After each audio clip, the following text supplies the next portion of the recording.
Alors, bonsoir à tous, chers amis. Nous sommes à notre formation sur le métier concernant notre équipe Vida Divina. Tous ceux qui assistent pour la première fois, je me nomme Julien Belaka Begré, je suis transformateur social. Ce soir, le thème que nous allons voir se dénomme l'invitation. Ce soir, nous parlerons de l'invitation. Alors, qu'est-ce que c'est que l'invitation? L'invitation, c'est le fait d'engager quelqu'un de façon courtoise, mais nette, à se rendre à un endroit ou à assister à un événement. Inviter, c'est aussi prendre rendez-vous. Dans MLM, quand on dit qu'on invite une personne, ça veut dire qu'on a pris rendez-vous avec la personne. Alors, pourquoi est-ce que l'invitation est-elle aussi importante pour le networker? Vous savez que le networker est un constructeur de système. C'est quelqu'un qui construit un réseau. D'accord? Et ce réseau, il le construit avec des personnes. Alors, comment pourra-t-il recruter d'autres distributeurs? Par quel moyen le networker peut trouver d'autres personnes qui vont constituer les maillons de son système? Comment va-t-il trouver les personnes avec qui il va construire ce réseau-là? Donc, l'invitation est le moyen qui lui permet d'attirer vers lui et de rencontrer des personnes à qui présenter son opportunité, à qui présenter son projet. Donc, mon projet en tant que networker, c'est de construire un réseau de distributeurs, de construire un système. Et ce réseau-là se construit avec des personnes, avec des individus qui ont eux aussi, j'allais dire, la même vision que moi. Mais comment je vais trouver ces personnes? Alors, le moyen que j'ai pour pouvoir rencontrer des personnes, leur présenter mon projet, et ceux qui sont intéressés, les amener à me rejoindre, l'invitation est donc le moyen par lequel je vais pouvoir atteindre mon objectif. Alors, donc, du coup, savoir inviter est une compétence indispensable dans la mesure où c'est le moyen par lequel je peux retrouver des personnes, je peux retrouver des personnes qui vont me rejoindre, qui partagent ma vision et qui vont me rejoindre dans mon projet de construction de réseau. Alors, savoir inviter dans le MLM est une compétence que tout networker doit apprendre, acquérir et maîtriser rapidement s'il veut réussir dans le business. Si vous voulez vraiment réussir dans le travail, dans le métier du networker, vous devez tout de suite apprendre à inviter. C'est très important. Il faut tout de suite apprendre à inviter. Parce que le MLM exerce on va dire, dans l'industrie du relationnel. Or, ça suppose que je dois aller à la rencontre de personnes. Comment les rencontrer? Comment mettre ces personnes en confiance pour que je puisse leur présenter mon opportunité? Donc, savoir inviter est une compétence indispensable au succès du networker. Il existe des techniques simples, mais efficaces qu'il faut connaître.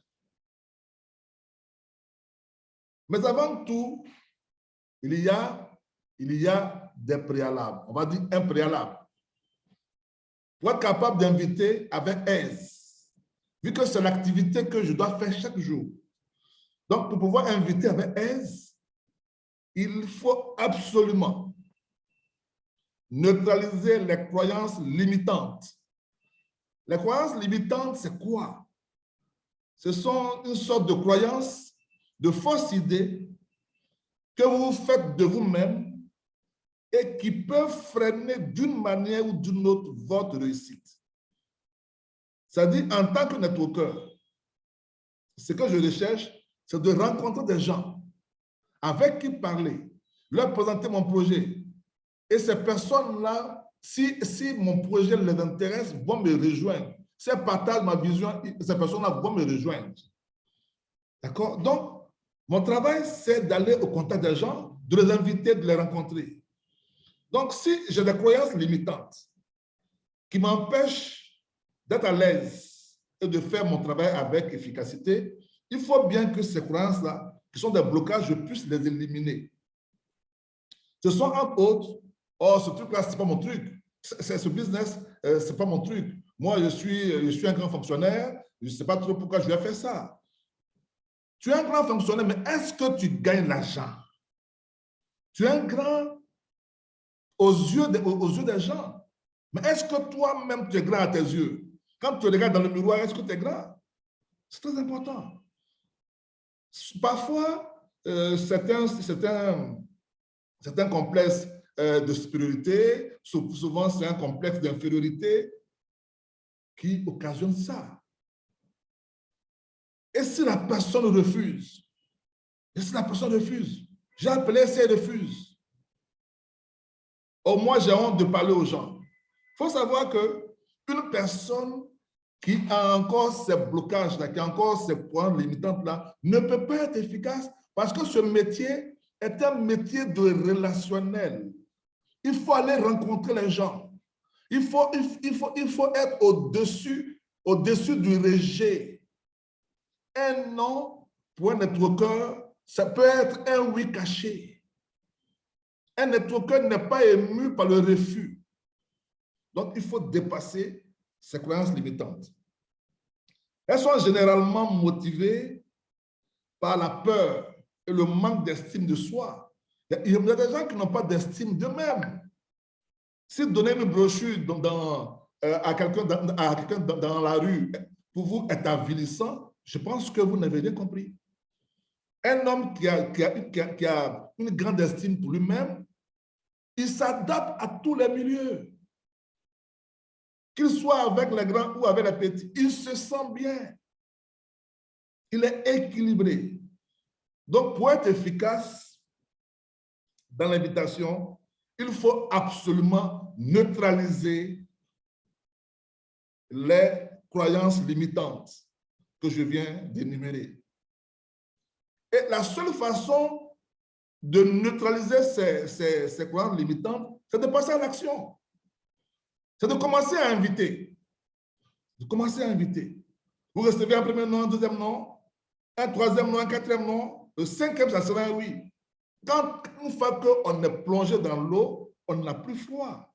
La seule façon donc de combattre le froid de l'eau, c'est de te plonger dans l'eau. Et ça, c'est très important. C'est très important parce que si vous n'êtes pas capable d'inviter, votre business ne peut pas marcher. Là, on est sur le Zoom, on a une salle qui a une capacité de 100 personnes et on n'est que 17 personnes. Ça veut dire que les personnes qui sont sur le Zoom ne sont pas excellents en invitation, ou du moins, ils n'ont pas plus conscience de l'importance d'inviter. Ça veut dire que cette formation-là, elle vient effectivement à point nommé. Il faut neutraliser tout de suite les croyances limitantes. Très important. Avant de commencer à inviter, tout networker doit établir une liste. Dans cette affaire, il faut éviter de se faire passer pour un expert. Il y en a qui disent, oh, moi, la liste, là, j'ai ça par cœur, j'ai mon téléphone. Non. La discipline est une condition pour réussir. Asseyez-vous et faites une liste de 100 à 200 personnes. La liste de noms est le premier outil du networker. Le téléphone, vous pouvez ne pas vous rappeler, mais si vous faites une liste de noms, vous allez forcément vous rappeler. Vous appelez 1, vous appelez 2, vous appelez 3, et ils vont vous donner des réponses. En fonction de la réponse, vous allez mettre des mentions sur votre liste. Ceux qui vont accepter, c'est ces personnes-là que vous allez rencontrer, ou bien que vous allez inviter à votre Zoom, ou inviter à une conférence en présentiel. Il faut aller vers ça. Un networker ne va pas se limiter à la vente du thé, non. La vente, pour lui, est un moyen. la construction du réseau est la fin, la finalité de son action. Donc, je vends le produit à des personnes, n'est-ce pas, pour qu'elles testent mon produit. Et quand elles ont testé le produit et qu'elles soient intéressées également aussi de le distribuer, ces personnes-là vont me rejoindre dans mon réseau. Très important. Donc, établissez une liste de personnes. Et cette liste-là, il y a également une technique pour l'établir, mais aujourd'hui, ce n'est pas ça, ce n'est pas ça, qu'on appelle ça le thème du jour. C'est surtout comment inviter. Donc, il faut établir une liste de 100 à 200 personnes. Cette liste-là va grandir au fur et à mesure que vous rencontrez, vous faites de nouvelles connaissances dans la rue, ou dans les restaurants, ou dans le taxi, ou dans le bus, ou dans le métro, ou à la banque.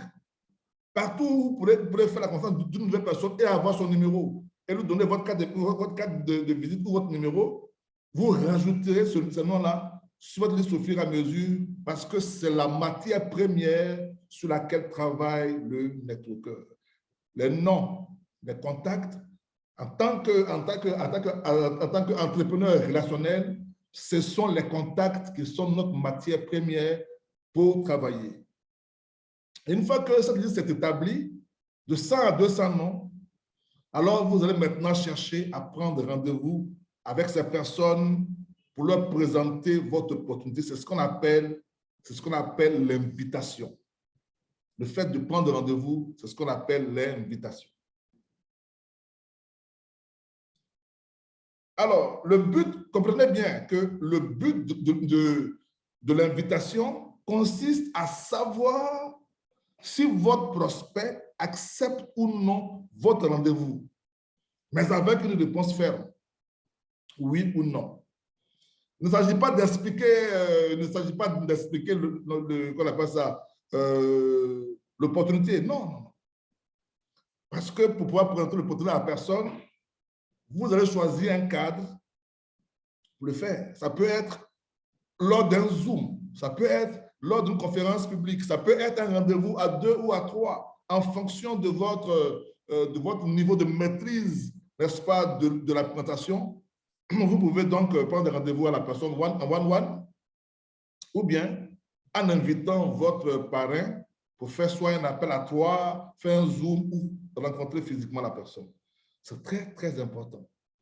Les dispositions qu'on prend pour pouvoir présenter notre opportunité, tout l'habillage qu'on met autour a vraiment de l'importance. Donc, l'invitation a pour but d'obtenir une réponse ferme de votre prospect.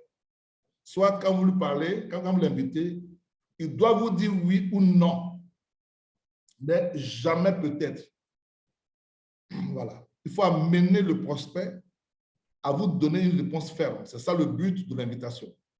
De sorte qu'il puisse venir à votre invitation ou bien qu'il dise non. Mais le peut-être, c'est-à-dire ça n'existe pas parce que le peut-être peut vous amener à ne jamais être, j'allais dire, à ne jamais avoir d'invité. Il doit vous dire oui ou non. Le oui, c'est sûr que la personne va te rencontrer, soit elle va venir au Zoom, soit elle viendra en présentiel, ou soit vous allez la rencontrer, mais le peut-être n'est pas une réponse acceptable lors d'une invitation.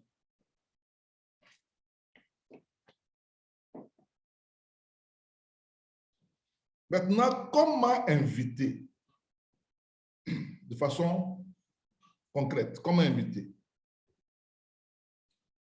D'abord, il faut savoir que l'invitation, pour être professionnelle, doit se faire par le téléphone. Vous ne vous rendez pas chez la personne pour l'inviter.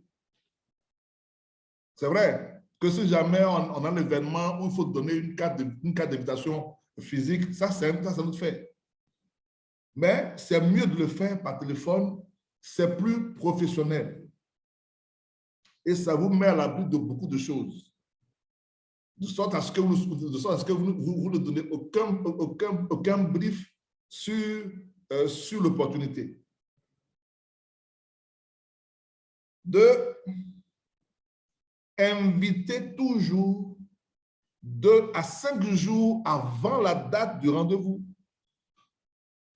Il faut inviter la personne tôt, mais pas trop tôt aussi, de façon à ce que l'invitation soit fraîche dans sa tête.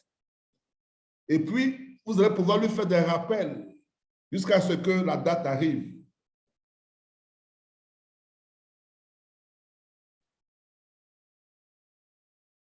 Troisièmement, cette partie est très importante. Pour commencer à inviter, vous devez vous mettre dans les meilleures conditions. Soit à votre bureau ou chez vous à la maison, mais vraiment détendu et concentré. Vous avez votre liste devant vous, vous êtes vraiment à l'aise et vous commencez à téléphoner. Une personne après l'autre, une personne après l'autre, une personne après l'autre. Et chaque fois que vous avez une réponse, vous mettez une mention devant, de sorte que quand vous avez fini de téléphoner, vous puissiez vous concentrer sur ceux qui ont dit oui, pour que leur oui soit ferme.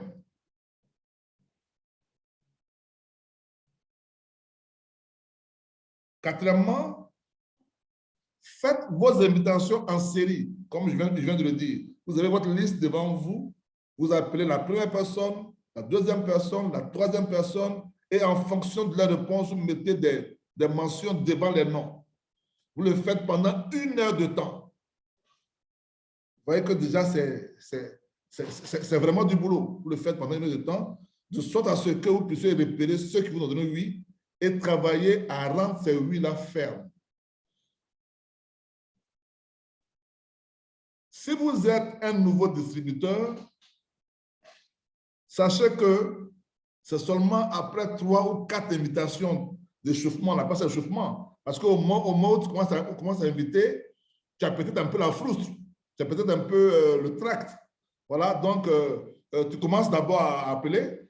Voilà, quand tu auras fait 2 ou 3, quand tu auras fait 3 ou 4 par exemple, voilà, tu vas commencer à rentrer dans le bain, ça va commencer à devenir comme quelque chose de naturel. Que ces réponses-là soient des noms, ce n'est pas ça le plus important. C'est le fait que quand vous appelez, vous commencez à vous habituer effectivement donc à ce travail-là.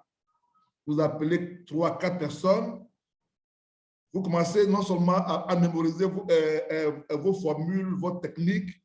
Donc, après 3 ou 4, vous allez commencer à être plus à l'aise avec l'activité d'inviter. Même si on vous a dit non, ce n'est pas grave. Le plus important, c'est que vous vous habituez à le faire. Et une personne qui s'est invitée ne passera pas une journée sans prendre de rendez-vous. Et c'est comme ça que son réseau va exploser. C'est comme ça. Alors, on va voir les règles d'une invitation téléphonique réussie. Comment savoir que mon invitation a réussi et que tout naturellement, mon prospect sera là, ou bien mes prospects seront à mon Zoom, ils seront à ma présentation physique, ou bien à mon rendez-vous. One.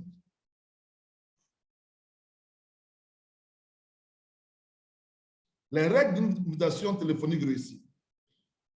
1. Vérifiez que votre interlocuteur est le bon. C'est-à-dire que quand vous appelez, si vous appelez Jean, rassurez-vous que c'est effectivement Jean. Peut-être que c'est une personne que vous avez croisée à la banque et puis vous avez pris son numéro de téléphone. Mais peut-être que c'est un parent, mais de toutes les façons, peu importe la proximité de la personne, peu importe le marché sur lequel cette personne est située par rapport à votre liste qu'on appelle ça de nom, il faut toujours vérifier que c'est vraiment le bon interlocuteur. Ensuite, numéro 2, présentez-vous. Dites votre nom. Ensuite, posez toujours la question, est-ce que je ne vous dérange pas? Je ne vous dérange pas, j'espère. Ça dit, cette formule-là, elle est un peu, je ne vais pas dire pernicieuse, c'est-à-dire que c'est un peu comme un conducteur. Parce que dire à une personne, est-ce que je te dérange? N'a pas le même résultat que je ne te dérange pas, j'espère. Parce que quand je dis je ne te dérange pas, j'espère, est-ce que je ne te dérange pas? Ça veut dire que j'amène implicitement insidieusement la personne à me dire, oui, tu ne me déranges pas. Mais si je dis, est-ce qu'il te dérange? Mais la personne peut être amenée à me dire, effectivement, tu me déranges. Donc, c'est très important. Ce sont des techniques simples, ce sont des formules simples qu'on place parce qu'en fait, une personne qu'on vient inviter, c'est exactement comme si on draguait une personne. C'est comme si vous draguez une fille ou vice-versa. Donc, tout est calculé, tout est millimétré de sorte à ce qu'au bout du fil, la personne accepte votre invitation. Est-ce que je ne vous dérange pas? Je ne vous dérange pas, j'espère. Voilà. De toute façon, il faut personnaliser votre invitation. Il ne faudrait pas répéter la formule comme ça. Il faut juste voir la formulation de la phrase et créer une phrase qui respecte les normes de façon à ce que dans le conscient ou le subconscient de votre interlocuteur, qu'il soit poussé à aller dans le sens où vous voulez le conduire. D'accord? Donc, puis il faut vous adapter à l'approche, au type de relation que vous avez avec la personne que vous appelez. Par exemple, si c'est votre frère, si c'est votre cousin, si c'est votre ami, si c'est votre collègue, vous n'allez pas dire vous. Vous direz vous à une personne que vous venez à peine de connaître ou bien à une personne qui a un niveau de responsabilité plus élevé que vous. Mais pour une personne avec qui vous avez de la proximité, comme la famille ou des amis ou des collègues, vous direz par exemple, j'espère que je ne te dérange pas, par exemple. Règle numéro 5, ça c'est très important. Soyez offreur. Soyez offreur et souriez. Il faut être souriant. Il est très important pour le networker d'être jovial, d'être heureux, d'être enthousiaste tous les jours. Parce que l'enthousiasme est contagieux. Quand vous êtes en train d'inviter quelqu'un, pensez que vous êtes en train de lui offrir un service ou un cadeau. Et que cette personne-là doit l'apprécier. Ne laissez jamais votre prospect penser que vous avez besoin de lui. Ne mendiez pas. Parce qu'en fait, celui que j'invite, mon but, c'est de transformer sa vie. Je ne viens pas commander son adhésion. Donc, si vous vous mettez dans l'état d'esprit de celui qui commande, vous serez bloqué. Mais si vous mettez dans l'état d'esprit de la personne qui offre une opportunité, qui va transformer positivement la vie de la personne, vous vous mettez dans la peau de celui qui offre. Et la donne change totalement. Soyez enthousiaste, comme il vient de dire. C'est l'enthousiasme de votre voix qui va susciter l'intérêt et éveiller la curiosité de votre prospect. Soyez heureux si on sent dans votre voix que vous êtes enthousiaste. Ça va susciter en lui de l'intérêt et puis ça va éveiller sa curiosité. Il va vouloir découvrir de quoi il s'agit. Ce que vous dites est beaucoup moins important que la façon dont vous le dites. Ça, c'est très important. Attention, être enthousiaste ne veut pas dire exagérer ou mentir. Non, on peut être enthousiaste et être vrai. Très important.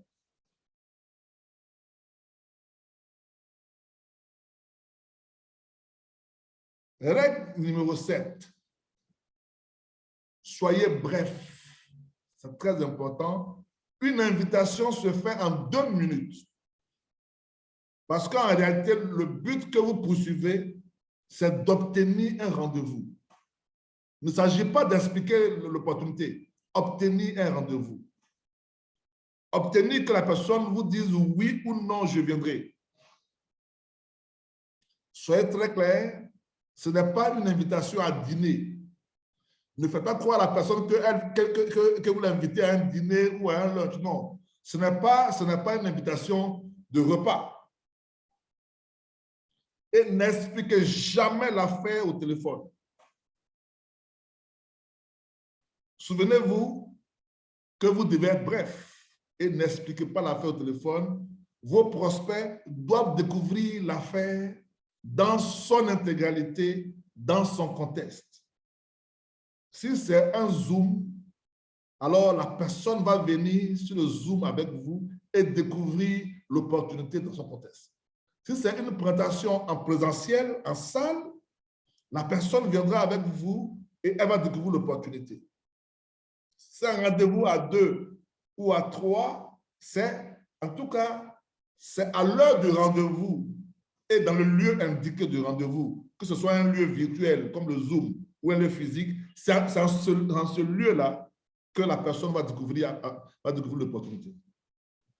Il faut toujours éviter les mots business, les mots vente, les mots produit, les mots réunion, les mots marketing, les mots parrainage, les mots distribution, qui, à cause donc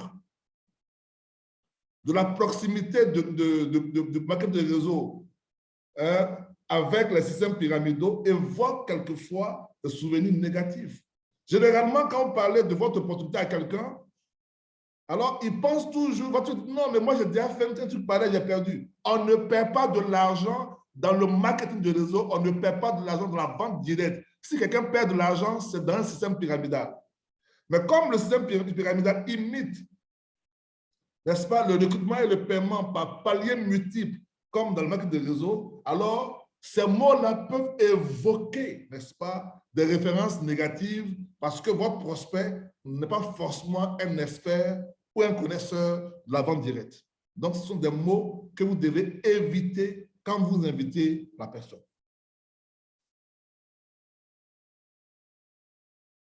Règle numéro 11, 12 et 13.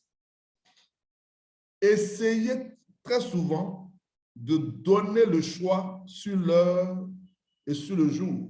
À moins que ce ne soit, j'allais dire, qu'on appelle ça, une présentation ferme, j'allais dire en salle. Voilà, donner à la personne la possibilité de choix et de l'heure. Par exemple, les Zooms, on fait des Zooms de présentation le mardi, le jeudi et le dimanche. Donnez la possibilité à votre prospect de choisir le jour et l'heure qui l'arrange. Voilà. La personne doit se sentir libre et ça lui sera plus difficile de refuser les 2 ou 3 possibilités que vous lui présentez. Si vous dites par exemple mardi, jeudi et dimanche, qu'est-ce qui vous arrange? 19h, qu'est-ce qui vous arrange? Entre les 3 jours-là, il trouvera forcément l'heure parce que à partir du moment où on donne à une personne d'être libre, elle se sent à l'aise pour choisir ce qui lui convient. Et à la fin, qui gagne, c'est vous, l'invitateur. C'est vous, donc, qui gagnez. Vous qui invitez, c'est vous qui gagnez. Règle numéro 12, invitez toujours votre prospect avec son conjoint s'il est en couple. Très important. Ce business concerne le couple et vous éviterez toute ambiguïté si vous êtes célibataire. Quand vous invitez un homme ou une femme mariée, c'est toujours bon d'inviter le couple. Ça fera que ça va mettre tout de suite fin à toute suspicion qui pourrait naître dans la tête de l'autre conjoint. Mais en même temps aussi, c'est que quand les 2 viennent, si un est convaincu, généralement, si la femme est convaincue, alors le monsieur va suivre. Si un est convaincu, vous risquez en ce moment-là d'avoir tout de suite 2 personnes qui vont intégrer votre business là où un seul serait venu et puis ça aurait suscité quand même aussi des suspicions légitimes dans la tête de la personne qui n'a pas été là si jamais c'était un rendez-vous qui se faisait par exemple le soir, on ne sait jamais. Un networker, vous devez être aussi futé. Et puis, il faut alors il faut promotionner l'orateur, la présentation. Il faut édifier le promoteur. Cela valorise la présentation et vous permet d'éviter les questions puisque ce n'est pas vous qui faites la présentation. Si c'est votre leader, par exemple, vous dites oui, qu'on appelle ça leader platinum temps, leader diamant temps, c'est quelqu'un de bien. En fait, vous l'édifiez, vous le promotionnez de sorte que cela ait plus de puissance, que c'est plus, que c'est plus de valeur, que ce soit vous. Parce que généralement, quand vous êtes habitué à la personne, souvent, vous n'êtes pas assez à l'aise pour lui présenter l'opportunité. Mais quand c'est une autre personne qu'elle ne connaît pas, mais qui a réussi, voilà, ou bien qui atteint un certain niveau, ça apporte plus de valeur, n'est-ce pas, à la présentation.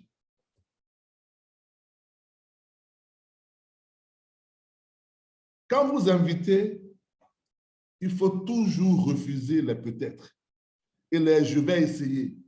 Ça ne marche pas. Souvenez-vous, vous êtes offreur. Vous n'êtes pas un mendiant d'invitation.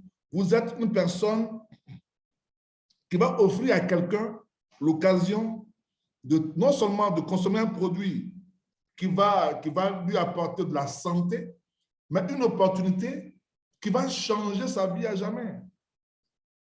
Imaginez-vous la personne qui a invité Ada Caballero pour la première fois à Villa Divina, ou bien la personne qui a invité, qu'on appelle ça, le jeune mexicain.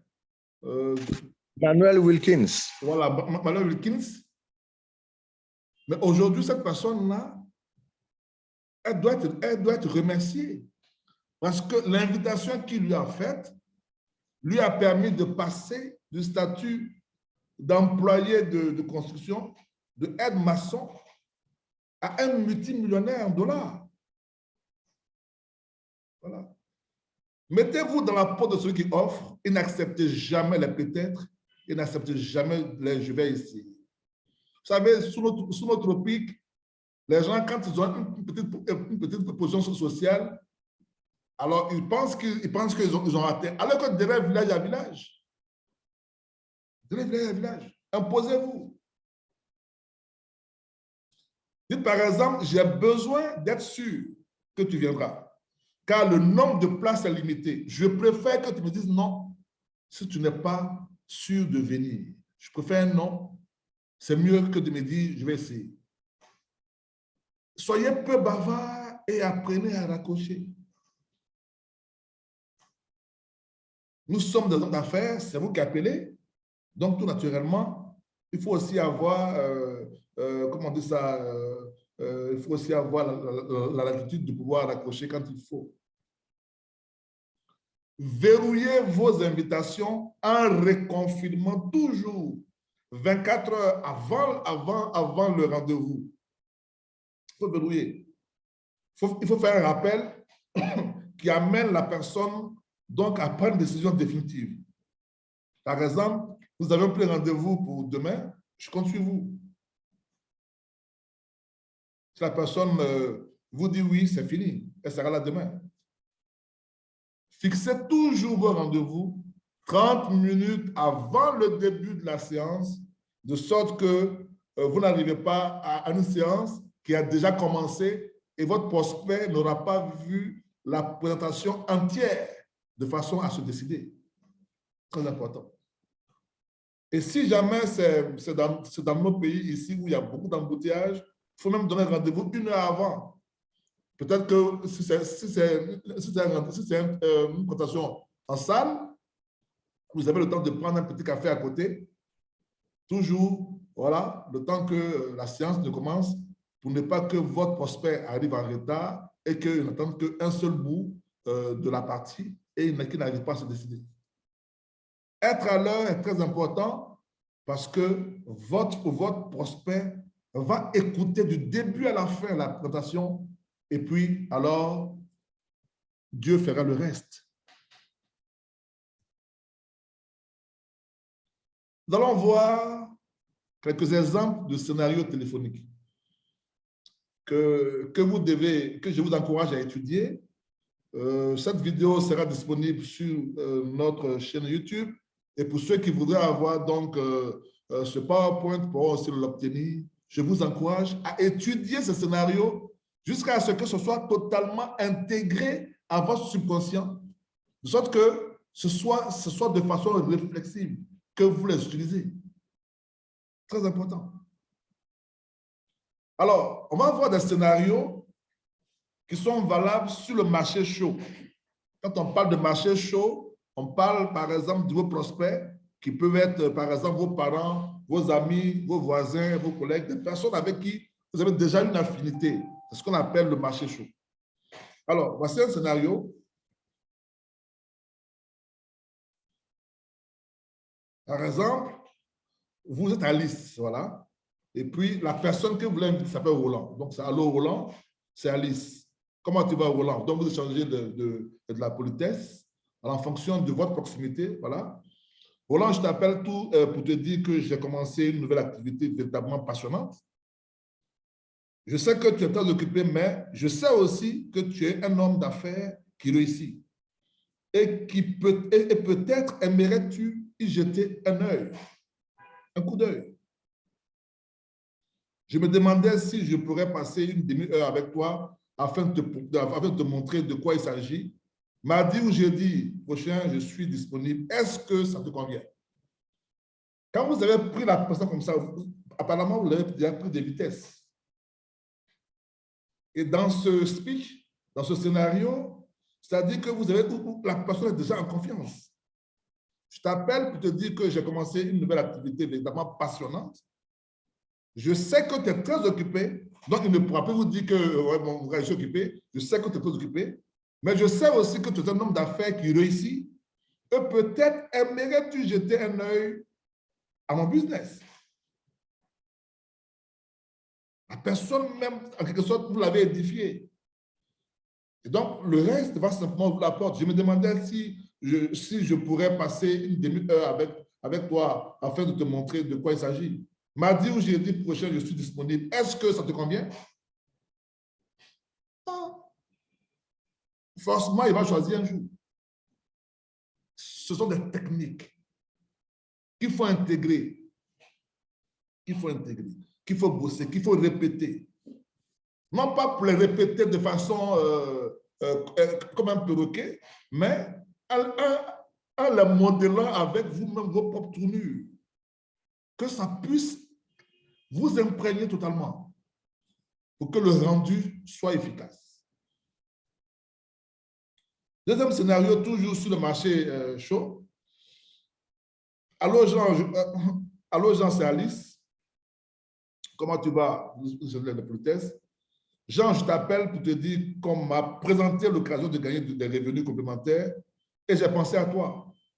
Je sais que tu es très occupé, mais je ne peux pas m'empêcher de penser que ce serait parfait pour toi. Je me demandais si on pourrait prendre un peu de temps pour en parler. Mardi ou jeudi prochain, je suis disponible. Est-ce que ça te convient? Donc, tout ce que la personne pouvait dire pour vous éviter a été calé.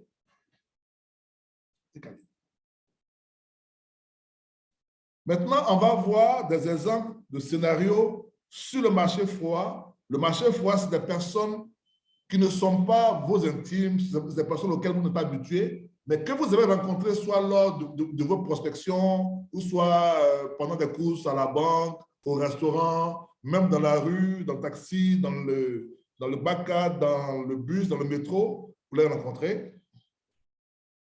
Alors, donc, cette personne-là, vous avez échangé de façon cordiale, vous avez changé le numéro de téléphone, et puis vous êtes vu une ou deux fois, et puis maintenant, vous souhaitez donc lui présenter votre opportunité.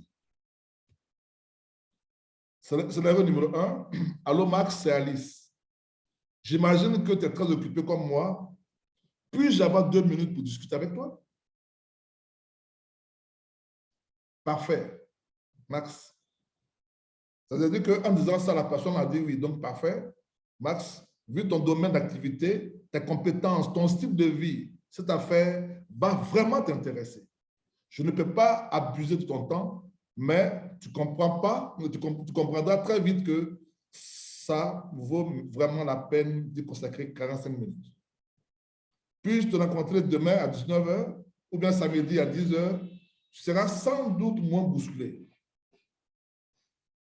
Vraiment, ce sont des techniques qui mettent votre prospect à l'aise et qui lui permettent tout naturellement de se sentir bien parce que généralement, quand tu dis à une personne, je sais que tu es occupé comme moi, tu vois, l'émotion est déjà là. La personne, elle peut pas te dire que je suis occupé. Mais en même temps aussi, tu insistes pour dire, mais vu ton domaine d'activité, tes compétences, ton style de vie, tu n'es pas n'importe qui, mon ami. Cette affaire va t'intéresser. Je ne peux pas abuser ton temps parce que le but, c'est que il ne faut pas que la personne te pose des questions qui te tirent les verres du nez. Donc, tu vas vite. Je ne vais pas abuser ton temps, mais tu comprendras très vite que ça vaut vraiment la peine d'y consacrer 45 minutes. Puis, je te rapporter demain à 19h ou bien samedi à 10h. Tu seras sans doute bousculé vu que c'est le week-end.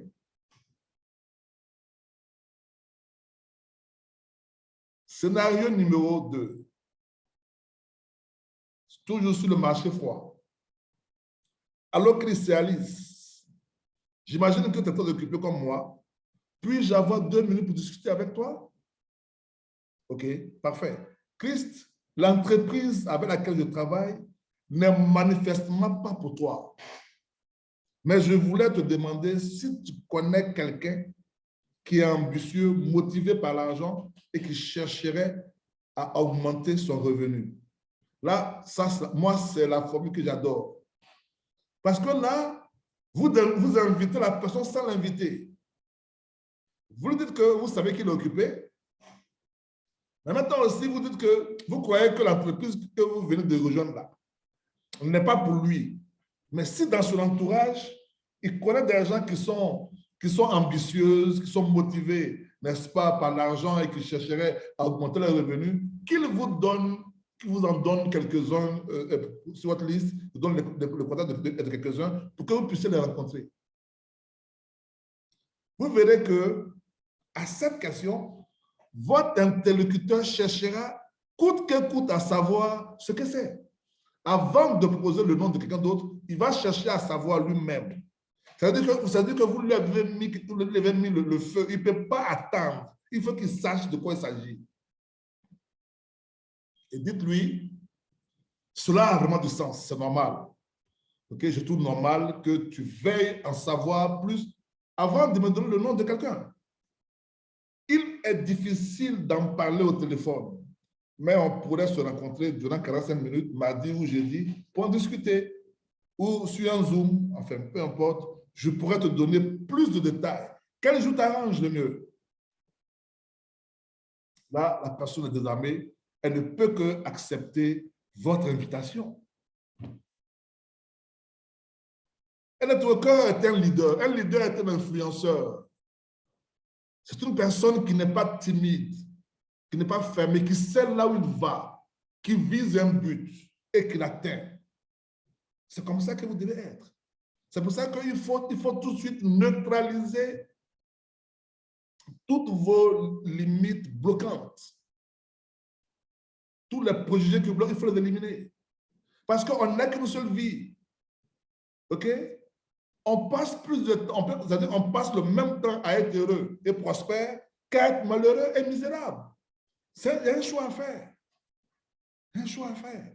Or, pour que votre business avance, qu'il se développe, il faut bien que vous rencontrez des personnes à qui vous présentez pour savoir si ces personnes-là partagent la même vision que vous afin de les intégrer dans votre réseau et avancer. Alors, quel que soit le scénario téléphonique que vous privilégiez, il faut toujours se rappeler qu'il faut être bref. Il faut être bref. Il ne faut pas rentrer dans le détail. Il faut faire preuve d'enthousiasme. Toujours joyeux, comme cette dame sur l'image que vous voyez. En conclusion, si vous voulez réussir dans ce business, vous devez absolument, mais vraiment absolument, apprendre, maîtriser et appliquer le plus rapidement possible les techniques élémentaires de l'invitation. Un networker qui n'invite pas ne peut pas avoir de résultat. Un networker qui n'invite pas, il n'est rien d'autre qu'un consommateur, n'aura pas de résultat. Or, ce qui enrichit le networker, Ce n'est pas la vente, c'est la construction du réseau. La vente n'est qu'un moyen. Et même l'invitation me permet de vendre mon produit. Mais au-delà, je vais aboutir, n'est-ce pas, à mon but, qui est d'obtenir des personnes qui pensent comme moi, avec qui je vais construire un réseau de distributeurs, un système qui, à un certain moment donné, va me pisser les sous qu'il faut, que je travaille ou pas. Merci à tous d'avoir été là, chers amis. Et à cet instant précis, je suis entièrement disposé pour toutes vos questions.